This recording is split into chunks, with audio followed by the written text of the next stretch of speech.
This video is going to be for students at Concordia University and how you can get things out of Angel before the October 31st deadline.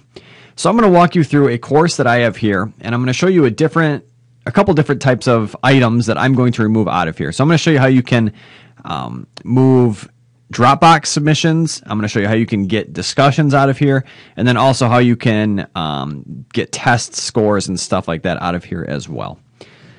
So the first thing I'm going to do is I'm going to just go into week 1 here. And the first thing I'm going to start with is a Dropbox submission. So I'm going to do this scavenger hunt that I've taken. So you'll notice this view is probably very familiar to you.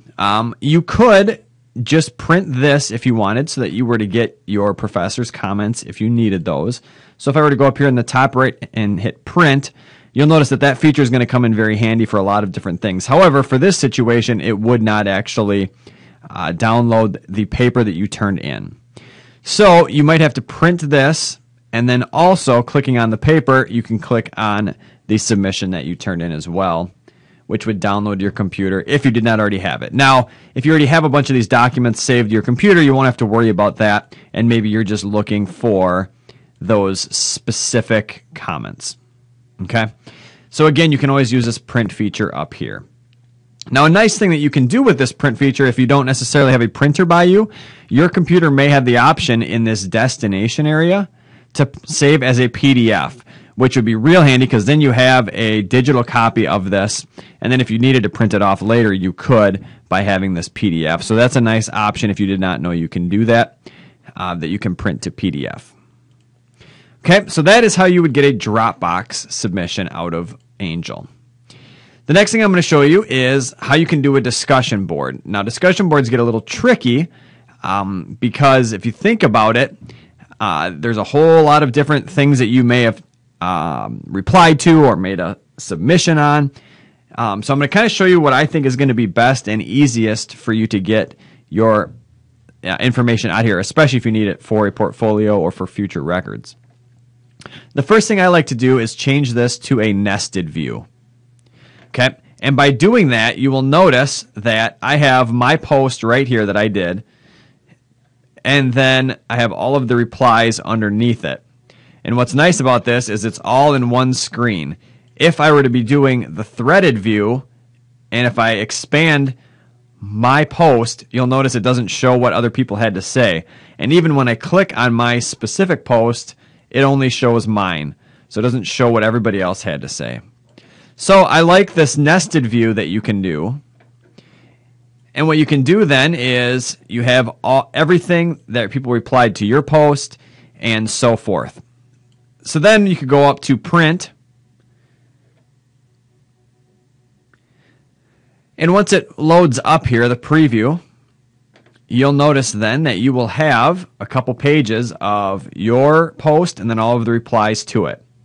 So again, you could do the save as PDF. Or you could print whatever you think is best. So basically, yeah, what you could do then with this nested view is, we'll go back to threaded, and we're going to just go into a different one. So let's say I responded into this introduction one here. I'm going to go into that post, and then now change it to nested view. So then you could go in and you could see the different things that you replied to as well. So that's going to be your best bet for discussion boards. And again, you're using that print feature in the top right. The last thing I'll just show you then real quick is quizzes. So I took a Unit 1 quiz here, and I could print this right here so that I could have the scores that I got. Or what I can do is I can click on the attempt, and then I can see what score I got. It tells me which ones I got right and wrong. And then I could print this for records. And again, you could do your PDF save, or you could actually print it off if you have a printer. So really, a lot of these things, what it boils down to is just getting them open and then hitting this print. If there's other materials in your course, for example, maybe you really wanted something out of week 3 and you wanted the overview or the explorations or whatever it is that your professor posted, these again would be, for my class, this is all of the directions for the whole entire week. Again, you just open it up and you hit print. So really, it's not too hard getting things out of here. I guess the final thing that you may want access on how to get them out would be probably your grades. And I am going to go into the course here. So on your course homepage, you can click on Gradebook. And by doing that, then you could, in theory, print this all off as well. Now, you will notice, though, that there is not a print option on this screen. Okay, so probably what I would actually do is to just highlight all of this. So I would hit Control-C or right-click and do a copy and paste it into a Word document and then save it as a PDF or print it that way. So I hope this tutorial is helpful for you.